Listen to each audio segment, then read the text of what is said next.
I think it's also of note here that you're pretty much instantly paired with Cactus Jack when you're coming in the door, Mm, and he acts as kind of like your personal interviewer on a number of occasions, almost like a personal assistant sometimes too, which I right. think is pretty entertaining. And you team up with him numerous occasions in Yeah. tag team matches and six-man tags.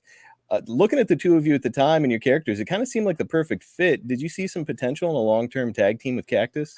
Oh yeah, there was potential there for sure. I mean, how could there not be? You're a great worker, he's a great worker, so it all just kind of blended. Yeah, And that's a no-brainer there.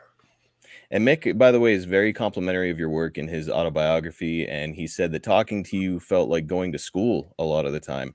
Hmm. And at this time, Mick was he seeking advice, or were you offering any Yes, to him?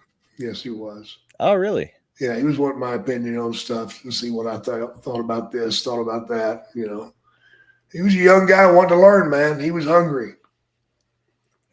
Well, it certainly showed that he was hungry, and I mean, he's one of those guys who, as we all know, he's willing to kind of do anything to make sure that he could get himself over and kind of climb that ladder. But it wasn't long before he found out there was kind of a glass ceiling in WCW for him. Yeah, it was, man. He didn't get it.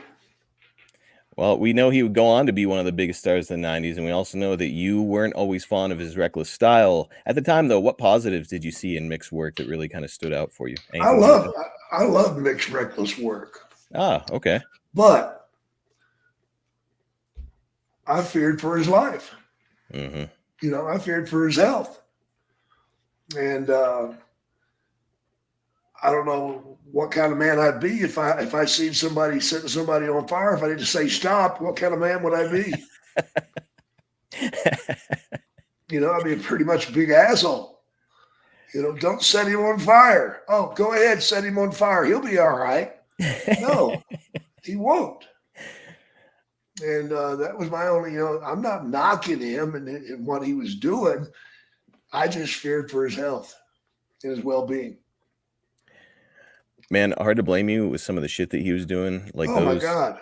those Nest T plunges onto concrete floors because Bill Watts had removed the pads outside. Yeah. I Yeah. mean, snap your head back on one of those. I mean, it could end your career, In your life. end your life. Yeah. So, I mean, just some insane risks that he was taking. And Jake, I did want to ask too, we have the benefit of hindsight now, but when you first got to know Mick, did you ever imagine that this man would go on to become the WWF champion just a few years later?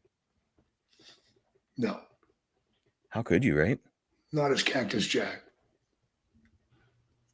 No, I mean, like, big guy, but he certainly was not the prototypical look that was no, being used back then. So no, it it's was. you could certainly see a guy like that going on and having success in the WWF, Oh but become yeah, their champion? yeah, but not their champion.